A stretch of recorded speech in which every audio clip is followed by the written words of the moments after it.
Hi guys, it's Andy from Estella's Revenge, and I'm here today with a review of the first book I read for the Bout of Books, and that is The Namesake by Jhumpa Lahiri. Sorry for the weird lighting. I have blinds right up here that shine, so hey.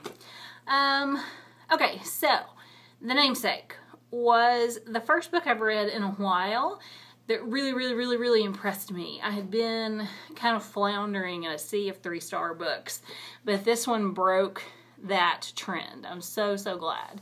This is the story of an Indian couple, Ashok and Ashima, and they moved to the U.S. after their arranged marriage because Ashok is getting his degree in engineering and he eventually gets a professorship. Ashima really struggles with acclimating to American culture, with leaving her family and leaving her Indian culture behind, and just the kind of void that leaves in her. And so the couple, they get along pretty well. They eventually have a son named Gogol, and Gogol becomes the main character of the book. And it's interesting because this is where the title comes into play, The Namesake. Early on in the book, the father has a very dramatic incident that almost takes his life. And there is a connection there to Nikolai Gogol, the Russian writer. And so, in Indian culture, as represented in this book, there is a tradition that parents will give their children a proper name that would kind of be a face to the world, that they would use in school, that they would use in official capacities, and then they have a family name or a nickname. So, Ashok and Ashima, keep saying that wrong. They reach out to Ashima's grandmother because she should be the person who chooses the proper name. But because of a bunch of complications, they can't get the proper name from India, but they have to have something to go on the birth certificate. And so they make the decision to go ahead and put the family name or the nickname Gogol on his birth certificate, which then becomes an issue later in life.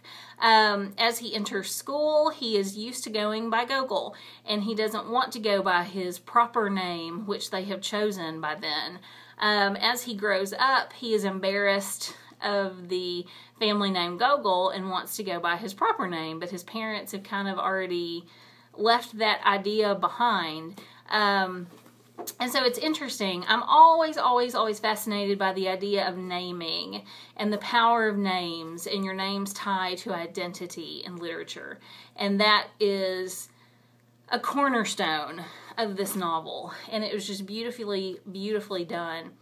Gogol, as he grows up, he really struggles with the inheritance of his Indian heritage and his place as really an American man. He has grown up in America. He has only had an opportunity to visit India a couple of times. And it's really a struggle to revere and respect Indian culture at the level his parents expect, but also to function on a daily basis in American culture when that's really so prominent, and that's what he's known for the majority of his life. And so his name and the struggle over his name really becomes a clever tie, a clever marker of this identity struggle as a whole. I also really loved Lahiri's writing. I read Interpreter of Maladies many years ago, not too long after it came out, and this was her second book. And I've had it forever, but it's taken me this long to read it. But I was reminded of how much I love the detail in Lahiri's writing. Detail can sometimes get bogged down.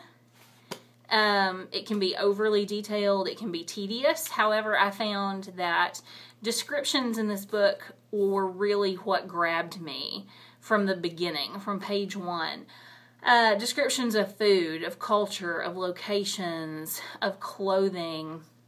It was just a beautiful representation of Indian culture, and I think Lahiri does that so well, and I had kind of forgotten since I read Interpreter of Maladies, but this book definitely reminded me in a big way.